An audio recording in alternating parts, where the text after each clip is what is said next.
The Shadow of Jack the Ripper. London, 1888. A thick fog settles over the narrow streets of Whitechapel.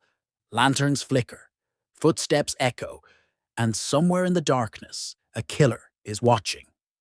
Between August and November that year, 5 women were found brutally murdered. 5 crimes so savage, so precise, that police believed they were done by the same hand. A hand the world would come to fear under one chilling name: Jack the Ripper. The first body was Mary Ann Nichols, discovered on August 31st. Her throat slit, her body mutilated. Just days later, on September 8th, Annie Chapman met the same fate. Panic spread like wildfire across London. Then came the double event. September 30th. 2 murders, nearly an hour apart. Elizabeth Stride and Catherine Eddowes. Eddowes' injuries were so brutal, some believed the killer had medical knowledge. And in a grotesque twist, half a human kidney, possibly hers, was mailed to the police, along with taunting letters signed Jack the Ripper. The killings reached their horrifying peak on November 9th with the murder of Mary Jane Kelly.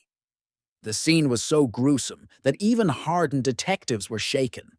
But behind these headlines were real women with real lives, often unfairly labeled as prostitutes by the biases of Victorian society.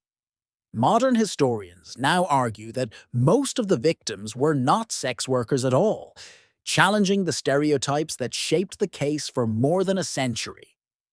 Despite massive public pressure, frantic investigations, and the resignation of top officials, the killer was never found. No arrest, no trial, only whispers in the fog. And so the legend grew.